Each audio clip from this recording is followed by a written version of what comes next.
नमस्कार दोस्तों, मैं हूं विश्वदीप उपाध्याय और आप देख रहे हैं विश्वदीप जीएस। इस चैनल पर आपको मिलेंगे जीएस के इम्पोर्टेंट क्वेश्चंस जो रेलवे में SSC, UP triple SC, UP PCS और यूपीएससी में आते हैं। तो चलिए शुरू करते हैं आज की क्लास। आज सबसे पहले हम पॉलिटी से स्टार्ट करते हैं। यहाँ आपको पॉलिटी के एमसीक्यू मिलेंगे स्टार्टिंग में आज, ठीक है। तो चलिए स्टार्ट करते हैं। पहला क्वेश्चन है, भारतीय संविधान की कौन सी विशेषता इसे विश्व के अन्य संविधानों से अलग बनाती है? ऑप्शन ए है एकात्मक शासन, बी है लिखित एवं विस्तृत संविधान, सी है राष्ट्रपति शासन, डी है द्विसदनीय व्यवस्था। तो एकात्मक शासन ऑप्शन डिस्कस कर लेते हैं। एकात्मक शासन, तो भारत में क्या है, एकात्मक और संघात्मक शासन दोनों का मिश्रण है, ठीक है। तो ए ऑप्शन नहीं होगा। बी ऑप्शन देखते हैं, तो बी ऑप्शन ठीक है। जिन लोगों का बी ऑप्शन है वो राइट कर लीजिए। भारत का संविधान में 395 आर्टिकल थे ओरिजिनली, आज भी 395 हैं, लेकिन सब क्लॉज मिला के वो 470 के आसपास हो गए हैं, ठीक है। सी ऑप्शन डिस्कस करते हैं, राष्ट्रपति शासन। तो ये राष्ट्रपति शासन इमरजेंसी में लगता है, जनरली नहीं लगता है। द्विसदनीय व्यवस्था भारत में है ही है, लेकिन ये बाकी संविधानों में भी है, ठीक है। तो चलिए नेक्स्ट क्वेश्चन की तरफ चलते हैं। भारतीय संविधान का कौन सा स्वरूप है? अलिखित, बी है लिखित, सी है आंशिक लिखित, डी है परंपरागत। तो अभी ऊपर हमने डिस्कस किया था, इसका क्या है, लिखित संविधान। एक विस्तृत संविधान है और बहुत लिखित संविधान है, ठीक है। तीसरा क्वेश्चन, भारतीय संविधान संघात्मक व्यवस्था प्रदान करता है। दूसरा स्टेटमेंट है, भारतीय संविधान में एकात्मक झुकाव भी पाया जाता है। तीसरा है, राज्यों को संविधान से पृथक होने का अधिकार प्राप्त है। तो बताइए। पहला ऑप्शन, भारतीय संविधान संघात्मक व्यवस्था प्रदान करता है। तो हम जानते हैं भारतीय संविधान में संघात्मक व्यवस्था के कुछ लक्षण हैं। संघात्मक व्यवस्था के क्या लक्षण हैं भारतीय संविधान में? तो एक तो ये लिखित संविधान है, पहला जो हमने ऊपर डिस्कस किया था वो लिखित संविधान, ठीक है। आप चाहे तो नोट करते जाइए एक प्लेन पेपर पे, जो आपको यूजफुल होगा। द्विसदनीय व्यवस्था,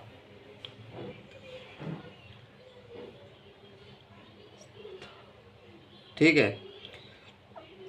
और संविधान जो कठोर संविधान है, ये किसके लक्षण हैं? ये है संघात्मक के लक्षण। दूसरा ऑप्शन है, ये है एकात्मक के लक्षण।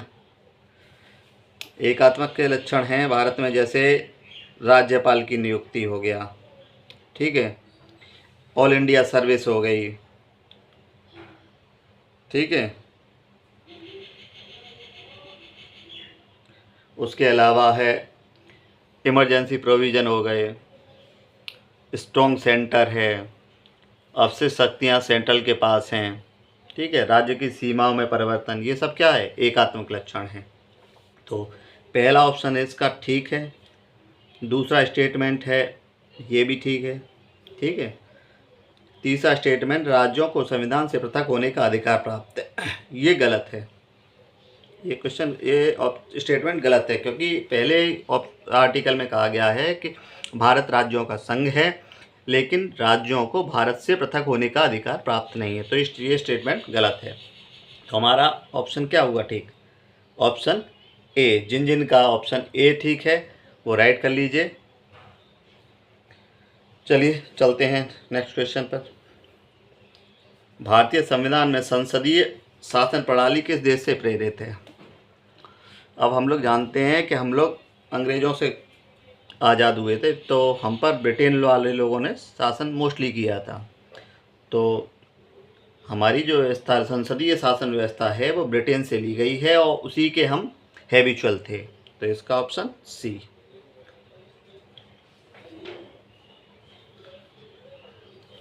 फिफ्थ क्वेश्चन पर आते हैं। भारतीय संविधान में मौलिक अधिकार किस देश से लिए गए हैं? तो बताइए आप। जिनका ऑप्शन ए है वो ठीक है, यूएसए से। जहाँ अधिकार की बात होती है वहाँ हमेशा याद रखिए आप यूएसए आता है, ठीक है। यूएसए में इसे बोलते हैं बिल ऑफ राइट्स, ठीक है। और जो मौलिक अधिकार हैं वो ओरिजिनल 7 थे भारत में, लेकिन 1978 में 44th अमेंडमेंट में क्या हुआ, वो एक जो प्रॉपर्टी राइट्स था वो हटा दिया गया। अब टोटल अधिकार कितने बचे हैं? 6 मौलिक अधिकार हैं। ये पूछा जाता है क्वेश्चन, इसे भी कहीं नोट कर लीजिए आप, ठीक है। अगला चलते हैं 6th क्वेश्चन पर। निम्नलिखित में से कौन भारतीय संविधान की विशेषता नहीं है? ऑप्शन ए धर्मनिरपेक्ष राज्य, बी है न्यायिक पुनरावलोकन, सी है राजतंत्र, डी है सार्वभौमिक वयस्क मताधिकार।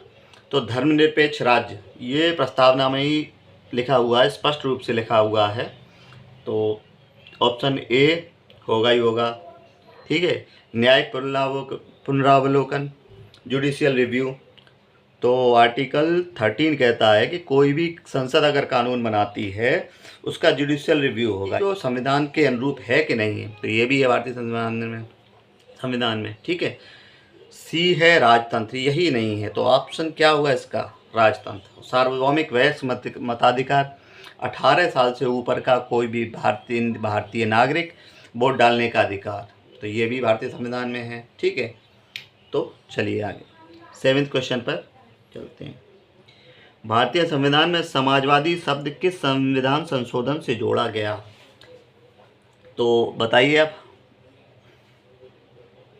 ऑप्शन ए है 24वां संविधान संशोधन, बी है 42वां, सी है 44वां, डी है 52वां। तो जिन का 42वां संविधान संशोधन है वो ठीक है। 42वां संविधान संशोधन जैसे मिनी कॉन्स्टिट्यूशन भी बोलते हैं, मिनी कॉन्स्टिट्यूशन, ठीक है। ये 1976 में हुआ था। इसमें बहुत सारे चेंजेस किए गए थे। पहले इसमें 3 शब्द जोड़े गए प्रस्तावना में, एक समाजवादी, पंथ निरपेक्ष और अखंडता। इसके अलावा इसमें मूल कर्तव्य जोड़े गए। मूल कर्तव्य ओरिजिनली 10 जोड़े गए थे, बाद में एक और हुआ, तो अभी मूल कर्तव्य हैं 11 हमारे, ठीक है। तो ये 42वां संविधान संशोधन है इसका आंसर। अब बाकी ऑप्शन पर डिस्कस कर लेते हैं। 24वां संविधान संशोधन क्या है? 24वां संविधान संशोधन है कि एक गोलकनाथ केस हुआ था, ठीक है। उसे नल एंड वॉइड करने के लिए संसद ने एक संविधान संशोधन किया था, 24वां संविधान संशोधन। ये बहुत इम्पोर्टेंट है, ठीक है। इसमें मूल अधिकार से संबंधित कुछ प्रोविज़न चेंज किए गए थे, ठीक है, कि मूल अधिकार में संविधान संशोधन कर सकती है। ये 44वां संविधान संशोधन ये क्या है? जो 1976 में जो कुछ चेंज किए गए थे उनमें से कुछ वापस किए गए 44वें संविधान संशोधन में, ठीक है। इसके अलावा 52वां संविधान संशोधन, ये संविधान संशोधन 1985 में हुआ था। ये दल बदल से संबंधित है, ठीक है।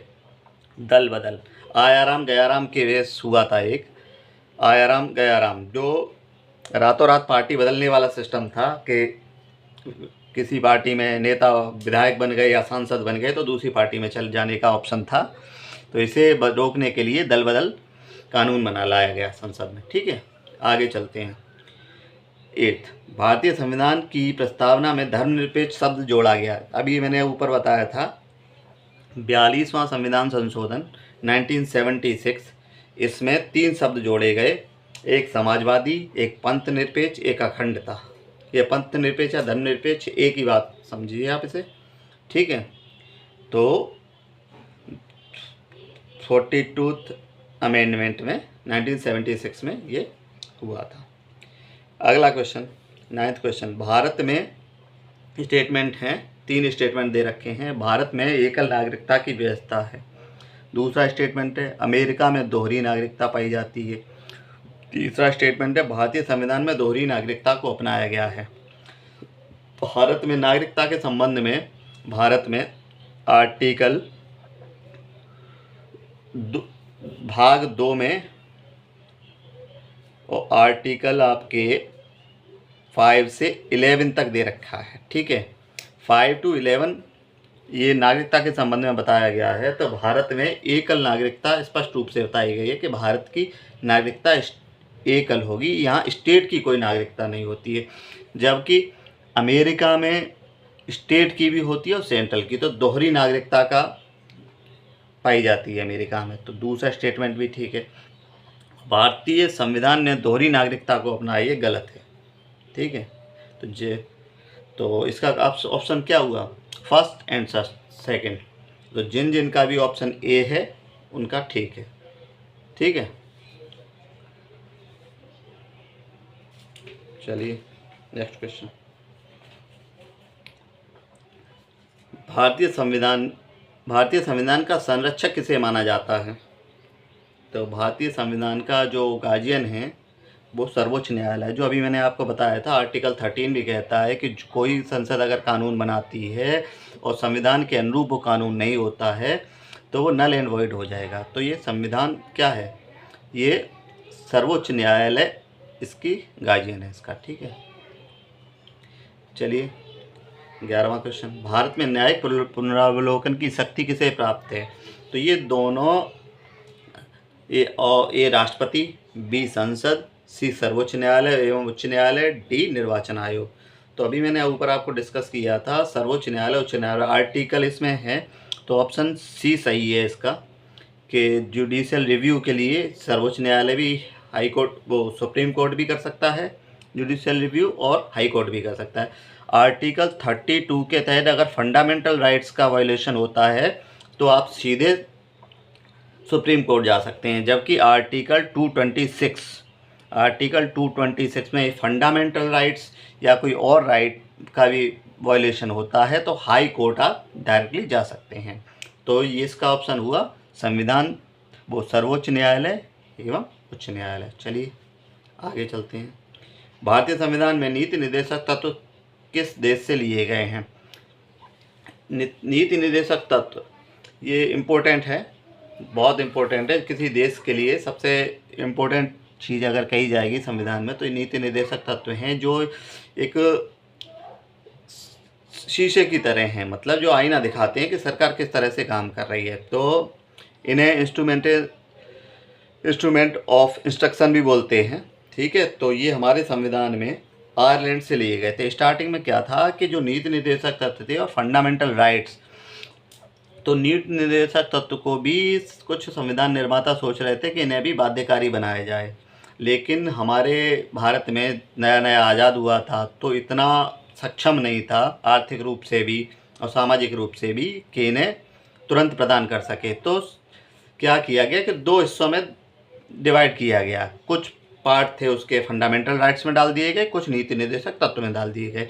तो समय समय पर जैसे भारत आर्थिक रूप से सक्षम होगा तो जो नीति निर्देशक तत्व में से कुछ वो जो तत्व हैं वो फंडामेंटल राइट्स में चेंज हो जाएंगे। अब नीति निर्देशक तत्व भारत किस भाग में है? भाग 4 में है, ठीक है, भाग 4 में है। और आर्टिकल 36 से 51 के बीच में है, लेकिन ये बाध्यकारी नहीं है। ये आप इसके लिए कोर्ट नहीं जा सकते हैं, समझ रहे हो? जैसे फंडामेंटल राइट के वॉल्यूशन के लिए आप कोर्ट जा सकते हो, इसमें स्पष्ट रूप से आर्टिकल 37 में बोला गया है कि इनके वायलेशन के लिए, इसके इम्प्लीमेंट कराने के लिए आप इसे कोर्ट में नहीं जा सकते हैं, ठीक है। तो इसे DPSP बोलते हैं यार, ठीक है, DPSP। तो इम्पोर्टेंट है ये, बहुत याद कर लीजिए इसे। अगला क्वेश्चन, संसदीय संप्रभुता और न्यायिक सर्वोच्चता के बीच संतुलन भारतीय संविधान की कौन सी विशेषता है? तो देखिए दोस्तों, संसदीय प्रभुसत्ता ये हमें फिलॉसफी मिलती है ब्रिटेन में। संसदीय प्रभुसत्ता ये ब्रिटेन का है, जहाँ संत कहते हैं कि संसद आदमी को औरत के बनाने के अलावा सब कुछ कर सकती है। इसके अलावा न्यायिक सर्वोच्चता ये हमारा वो फिलॉसफी है, ये USA की है।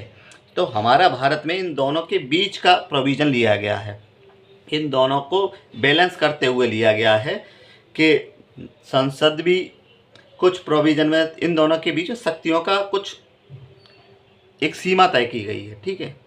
तो मानिए समन्वयक प्रकृति, ठीक है, ऑप्शन सी।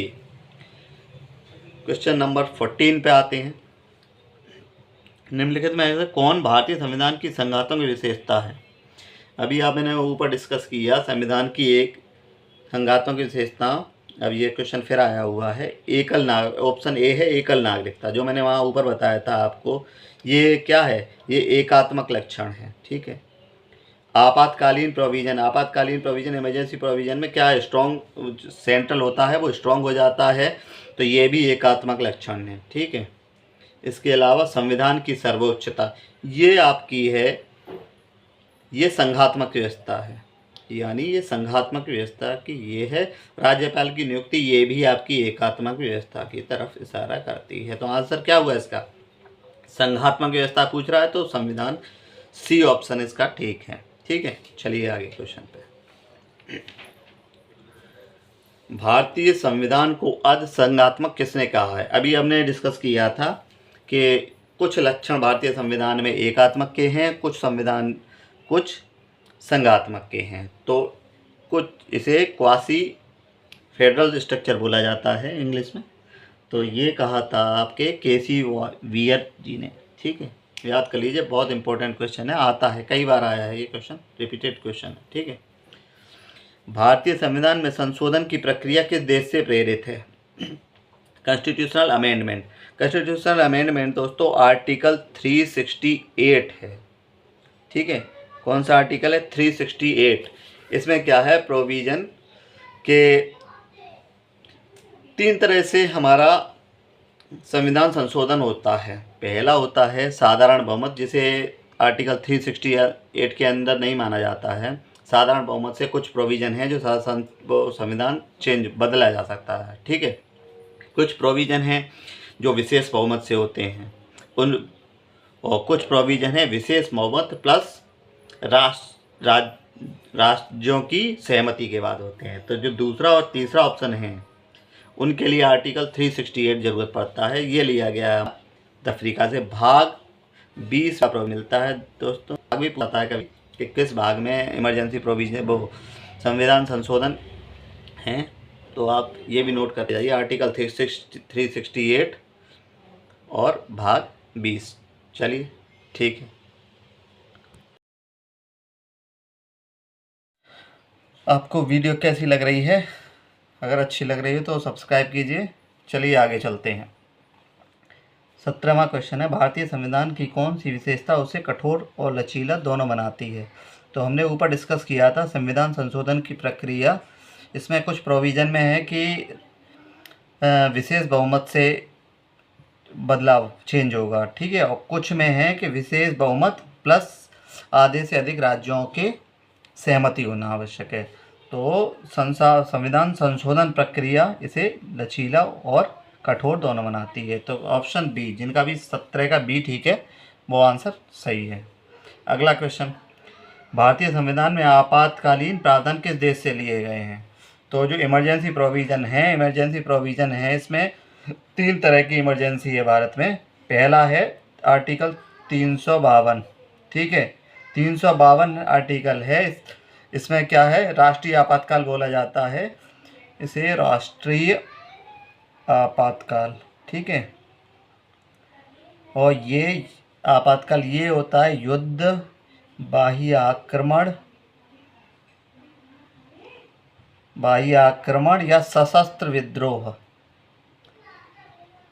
ठीक है। इस कंडीशन में सशस्त्र विद्रोह 3 कंडीशन में ये होता है।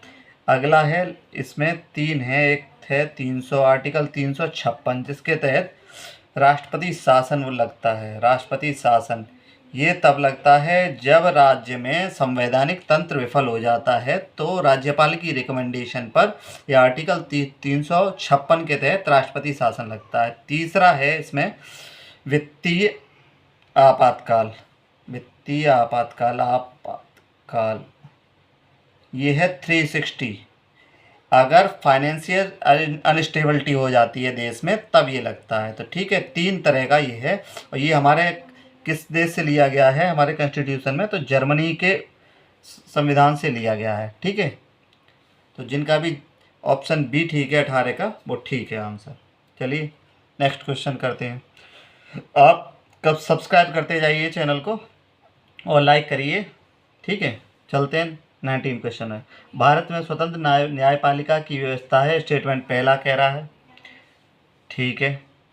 न्यायपालिका कार्यपालिका से पृथक है, तो आपने डीपीएसपी पढ़ेंगे तो वहाँ है डीपीएसपी में आर्टिकल 50 कहता है कार्यपालिका से न्यायपालिका पृथककरण, यानी न्यायपालिका और कार्यपालिका अलग अलग होनी चाहिए, इनका आपस में संबंध नहीं होना चाहिए, ठीक है। तो ये आर्टिकल ये भी सही है, सीधा सीधा स्टेटमेंट वही है।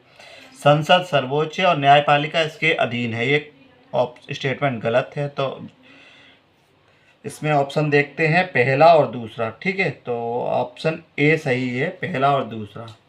चलिए 20 क्वेश्चन पे चलते हैं, 20 क्वेश्चन पे।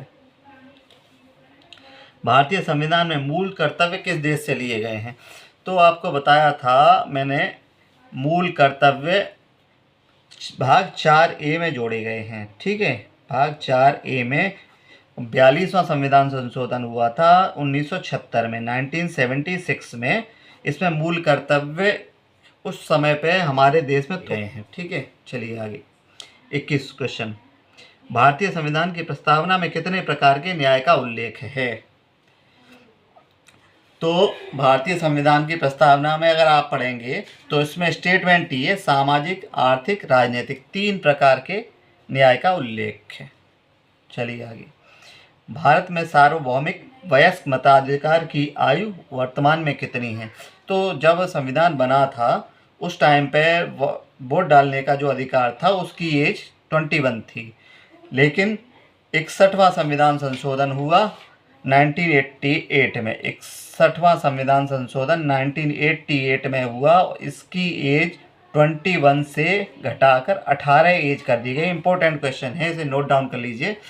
तो वर्तमान में एज क्या है? 18 वर्ष से ऊपर कोई भी भारत का नागरिक है उसे वोट डालने का अधिकार है। इसे सार्वभौमिक मताधिकार बोलते हैं इसे, ठीक है। चलिए आगे 23 क्वेश्चंस। भारतीय संविधान का कौन सा भाग नागरिकों को मौलिक अधिकार प्रदान करता है? तो ये सबसे इम्पोर्टेंट टॉपिक है भारतीय संविधान का, और भाग 3 में है ये, ठीक है। भाग 3 है फंडामेंटल राइट, मौलिक अधिकार, ठीक है। चलिए बाकी ऑप्शन डिस्कस कर लेते हैं कि जैसे भाग 2 है, भाग 2 में आपको बताया था मैंने नागरिकता के संबंध में है, ठीक है। भाग 4 में डीपीएसपी है, भाग 4 में फंडामेंटल ड्यूटी यानी मूल कर्तव्य है, ठीक है। 24 क्वेश्चन। कानून के समक्ष समानता किस मौलिक अधिकार के से संबंधित है? कानून के समक्ष समानता, तो हमने बताए थे आपको मौलिक अधिकार 6 टाइप के हैं, 6 प्रकार के हैं। तो उनमें 14 से 18 समता का अधिकार है, उसी में है। तो ये इसका ऑप्शन हुआ समानता का अधिकार, ठीक है। चलिए भारतीय संविधान की प्रस्तावना में गणराज्य शब्द का क्या अर्थ है? गणराज्य, ठीक है। आप इसकी प्रस्तावना पढ़ेंगे तो आपको एक वर्ड मिलेगा, आप तो इसमें गणराज्य शब्द है उसमें प्रस्तावना में। तो इसका अर्थ होता है कि जो हमारे राष्ट्राध्यक्ष हैं यानी राष्ट्रपति हैं वो निर्वाचित होते हैं, ठीक है। चलिए नेक्स्ट क्वेश्चन पर 26 क्वेश्चन पर हम आ गए हैं।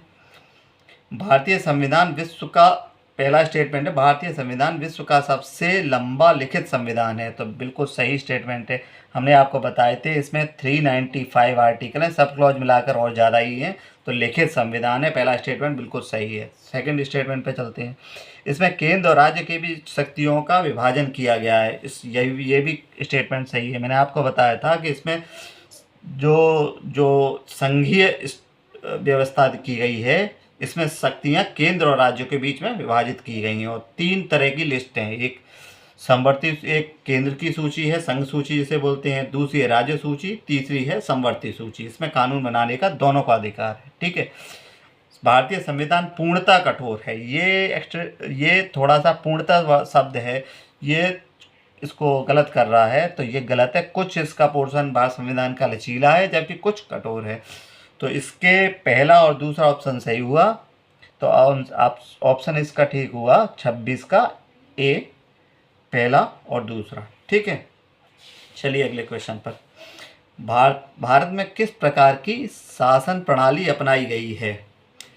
राष्ट्रपति शासन प्रणाली, बी ऑप्शन है संसदीय प्रणाली, तीसरी तानाशाही प्रणाली, संघ परिषद प्रणाली। तो इसका ऑप्शन है संसदीय प्रणाली। हम ब्रिटेन से प्रभावित थे तो हमारे यहाँ संसदीय प्रणाली ली गई। ठीक है, 28वें क्वेश्चन पर, 28 क्वेश्चन पर चलते हैं। भारतीय संविधान में संघीय व्यवस्था का उल्लेख किस अनुच्छेद में है? तो भारत संविधान का पहला ही अनुच्छेद कहता है भारत राज्यों का संघ है। तो इसमें इसका ऑप्शन हुआ पहला ऑप्शन। ठीक है, अनुच्छेद 1। चलिए 29, भारत को संविधान में कैसे वर्णित किया गया है? ऑप्शन ए राज्यों का महासंघ, राज्यों का संघ, सी पूर्ण संघीय राज्य, चौथा डी परिसंघ। तो 29 का हो जाएगा राज्यों का संघ, जो अभी मैंने प्रीवियस क्वेश्चन में डिस्कस किया था। पहला ही आर्टिकल है भारत राज्यों का संघ है और राज्यों को भारत संघ से अलग होने का अधिकार नहीं है। ठीक है, ये भी एक इम्पोर्टेंट बात इसकी। जिनको वीडियो अच्छी लग रही है वो सब्सक्राइब करते जाइए और कमेंट कीजिए। ठीक है, लाइक कीजिए। चलिए अगले क्वेश्चन पे।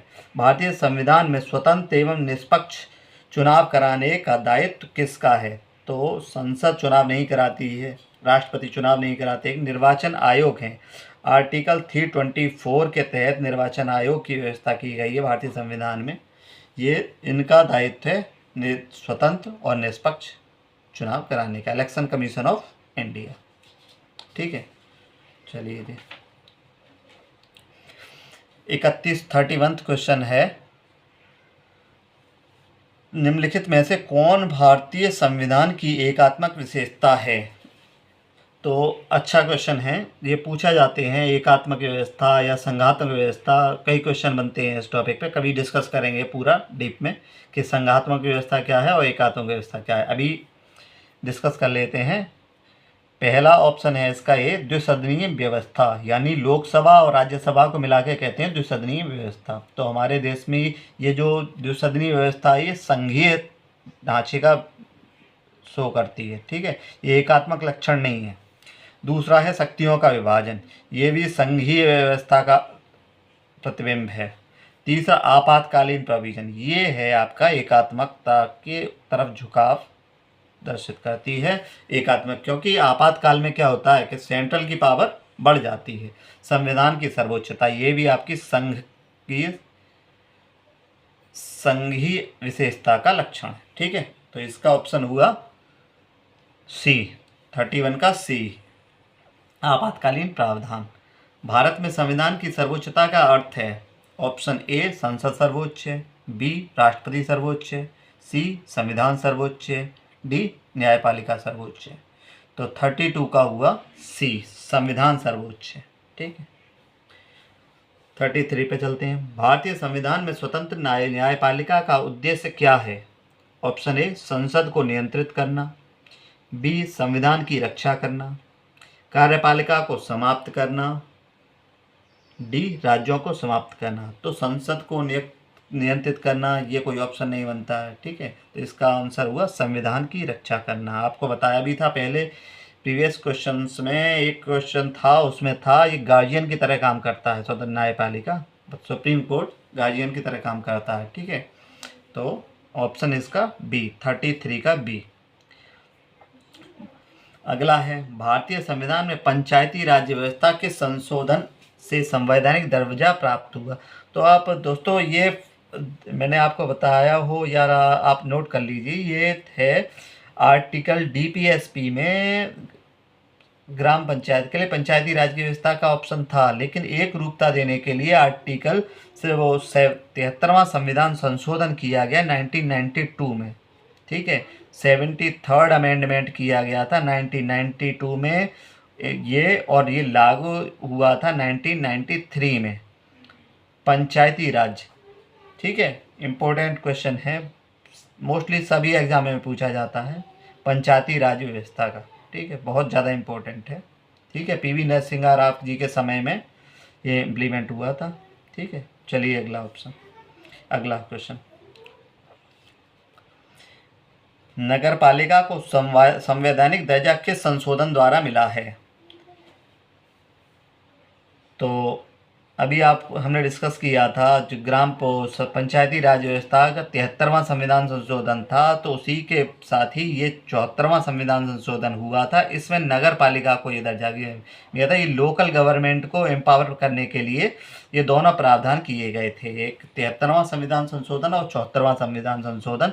ये भी 1992 में किया गया था, ये भी लागू हुआ था 1993 में, ठीक है। चलिए अगला क्वेश्चन। अगर आपको वीडियो पसंद आ रही हो तो सब्सक्राइब कीजिए और लाइक करिए, ठीक है।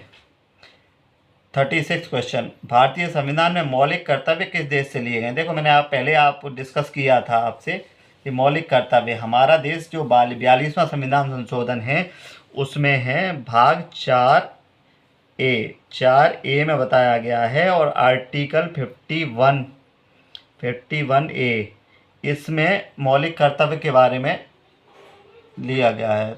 तो ये कहाँ से लिए गए? रूस से लिए गए हैं। तो भाग 4A, इसका ऑप्शन 36 का हुआ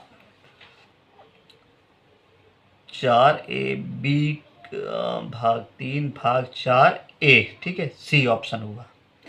चलिए 37। भारतीय संविधान की कौन सी विशेषता लोकतंत्र को सुदृढ़ बनाती है?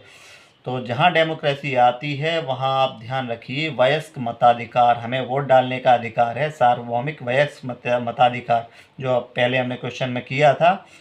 18 साल से ऊपर का कोई भी भारतीय नागरिक वोट डाल सकता है, तो वही इसका ऑप्शन है, ठीक है, वयस्क मताधिकार। 38 क्वेश्चन। 38 क्वेश्चन।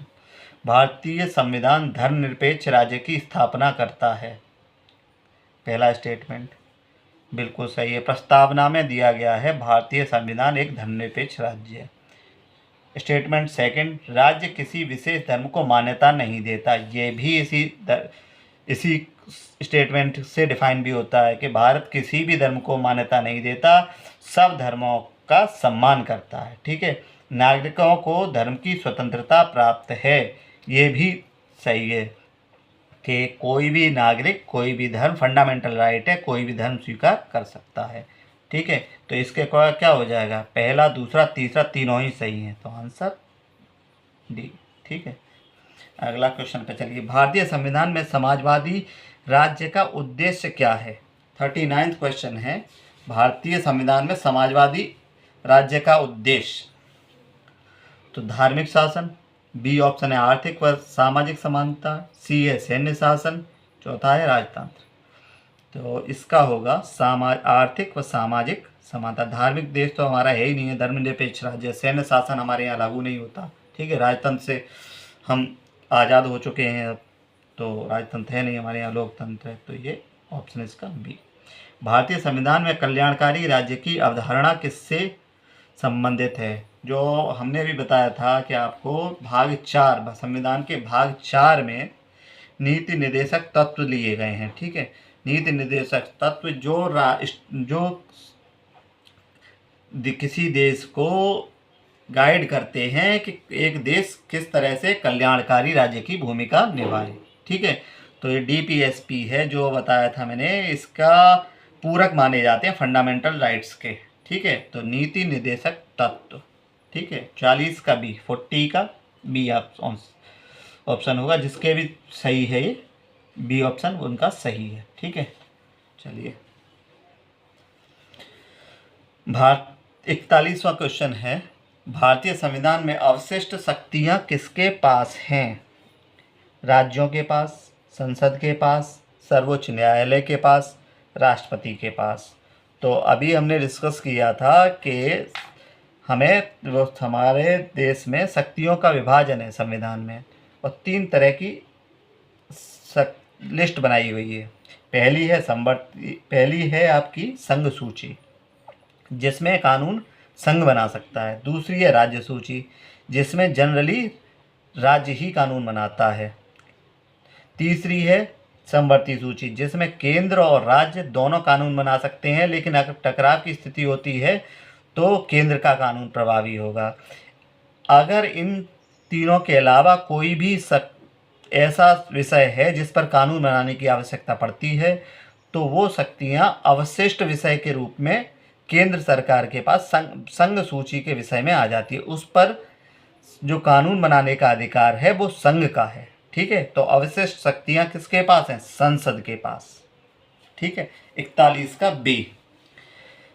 42वां क्वेश्चन, भारतीय संविधान की प्रस्तावना में स्वतंत्रता किन क्षेत्रों में दी गई है? प्रस्तावना की बात कर रहा है, आप ध्यान से नोट कीजिए। प्रस्तावना, ऑप्शन ए विचार, दूसरी अभिव्यक्ति, सी है विश्वास एवं उपासना, डी है उपर्युक्त सभी। ठीक है, तो भारतीय संविधान जब आपकी प्रस्तावना जब पढ़ेंगे तो इसमें तो आपको 5 टाइप की स्वतंत्रता की बात की गई है। प्रस्तावना के स्टेटमेंट में ही 5 तरह की, विचार, अभिव्यक्ति, विश्वास, धर्म और उपासना। तो उपर्युक्त सभी, इसका आंसर क्या होगा? उपर्युक्त सभी। चलिए अगला क्वेश्चन, भारतीय संविधान की प्रस्तावना में बंधुता का उद्देश्य क्या है? बंधुता का भाईचारे, मतलब जिसे आपस में मिलकर सभी बंधुत्व की भावना रहे। तो ये है आपका राष्ट्रीय एकता के लिए। उद्देश्य क्या है इसका? राष्ट्रीय एकता। ठीक है, अगला क्वेश्चन है 44, निम्नलिखित में से कौन भारतीय संविधान की विशेषता नहीं है? तो पहला है एकल संविधान, द्वैध नागरिकता, सी है मौलिक अधिकार, डी स्वतंत्र न्यायपालिका। तो एकल संविधान भारत में है, द्वैध नागरिकता ये हमारे देश का विशेषता संविधान की नहीं है। फंडामेंटल मौलिक अधिकार हमारे देश में है, स्वतंत्र न्यायपालिका हमारे देश में है। तो क्या विशेषता नहीं है? ये क्वेश्चन आप गौर से ज़रूर पढ़िए, क्योंकि क्वेश्चन अगर ढंग से पढ़ लिए तो आधा क्वेश्चन तो वैसे ही ठीक हो जाता है। ठीक है, तो द्वैध नागरिकता ये हमारे ड्यूअल सिटीजनशिप नहीं है भारत में। ठीक है, अगला क्वेश्चन 45 क्वेश्चन, भारत में राष्ट्रपति का चुनाव किस प्रकार से किया जाता है? तो इंडिया में जो राष्ट्रपति का चुनाव होता है वो आर्टिकल 54 और 55 के जरिए किया जाता है। इन दोनों में एक प्रोविज़न मिलते हैं। ये कैसे निर्वाचक मंडल बनेगा? तो निर्वाचक मंडल के द्वारा होता है। निर्वाचक मंडल का मतलब क्या है कि इसमें लोकसभा के एक होते हैं, लोकसभा के निर्वाचित सदस्य वोट कर सकते हैं। दूसरा कर सकते हैं राज्यसभा के निर्वाचित सदस्य मतदान कर सकते हैं। तीसरा कर सकते हैं राज्य की विधानसभाओं के, ठीक है, इलेक्टेड मेंबर वोट कर सकते हैं। इसमें नॉमिनेटेड मेंबर वोट नहीं करते, ये आप ध्यान में रखिए हमेशा। ठीक है, इम्पोर्टेंट क्वेश्चन है बहुत कि निर्वाचक मंडल में, राष्ट्रपति के निर्वाचक मंडल में कौन कौन वोट होता है और वोट कर सकते हैं। ठीक है, तो राष्ट्रपति का निर्वाचक मंडल इम्पोर्टेंट है। ठीक, 46 क्वेश्चन पे आते हैं। भारतीय संविधान में संघ और राज्य के बीच शक्तियों का विभाजन किस सूची में किया गया है? तो अभी आपको बताया था मैंने, 3 सूची संघ भारतीय संविधान में शक्तियों का बंटवारा है और 3 सूचियां हमें मिलती हैं। पहला है संघ सूची, दूसरी है राज्य सूची, इस पर राज्य कानून बनाता है। तीसरी है समवर्ती सूची, जिस पे संघ और राज्य दोनों कानून बना सकते हैं, लेकिन प्रभावी अगर टकराव की स्थिति होती है तो संघ का कानून प्रभावी होगा। ठीक है, इसके अतिरिक्त अगर कोई विषय ऐसा है जो इन तीनों में नहीं है तो उस सूची पर संघ ही कानून बनाएगा, यानी संसद कानून बनाएगी। ठीक है, तो आंसर सी। इसका 45 का सी याद कर, वो नोट कर लीजिए, टिक नहीं किया था हमने। ठीक है, चलिए अगला क्वेश्चन है 47, भारतीय संविधान में संवैधानिक उपचारों का अधिकार। संवैधानिक उपचारों का अधिकार का मतलब है कि अगर हमारे फंडामेंटल राइट्स का वायोलेशन होता है तो हम आर्टिकल 32 के तहत सीधे के सीधे सुप्रीम कोर्ट जा सकते हैं। ठीक है, ये इम्पोर्टेंट आर्टिकल है, आर्टिकल 32, नोट डाउन कर लीजिए। ठीक है, भारतीय संविधान में राष्ट्र की एकता, 48 क्वेश्चन है, भारतीय संविधान में राष्ट्र की एकता और अखंडता की रक्षा किससे संबंधित है? मौलिक, पहला है ए, ऑप्शन ए है मौलिक अधिकार, बी है नीति निर्देशक तत्व, सी है मूल कर्तव्य, डी और डी है निर्वाचन आयोग। बताइए। तो राष्ट्र की एकता और अखंडता का जो प्रोविज़न मिलता है वो मूल कर्तव्य मिलता है। मूल कर्तव्य 11 हैं, कभी आपको पूरा डिस्कस करेंगे वो मूल कर्तव्य। ठीक है, अभी आप ये ध्यान रखिए, राष्ट्र की एकता और अखंडता वैसे तो प्रस्तावना में भी है, लेकिन पूरा कर्तव्य में मिलता है। ठीक है, इसमें ऑप्शन भी नहीं है प्रस्तावना। ठीक है। 49 भारत 49 है। स्टेटमेंट पहला है, भारत एक संप्रभु राष्ट्र है। सही है। भारत में जनता सर्वोच्च सत्ता का स्रोत है। बिल्कुल सही है। भारत ब्रिटिश संसद के अधीन है। यही ऑप्शन, यही स्टेटमेंट गलत है। तो इसका 49 का हो गया पहला और दूसरा, तो आंसर ए। भारतीय संविधान में 50 क्वेश्चन है। भारतीय संविधान में लोकतंत्र का वास्तविक आधार क्या है? ऑप्शन ए सेना, बी न्यायपालिका, सी जनता की भागीदारी, डी राष्ट्रपति। तो बताइए आप। लोकतंत्र का वास्तविक आधार, लोकतंत्र जहाँ होता है वहाँ जनता की भागीदारी। ठीक है, तो ये आपके 50 क्वेश्चन हो गए। ठीक है, अगर आपको वीडियो पसंद आई हो तो लाइक करो, सब्सक्राइब करो और कमेंट करके बताइए आपके कितने क्वेश्चन सही हुए। ठीक है, तो मिलते हैं नेक्स्ट क्लास में। तब तक पढ़ते रहिए, बढ़ते रहिए। Good luck. Thank you.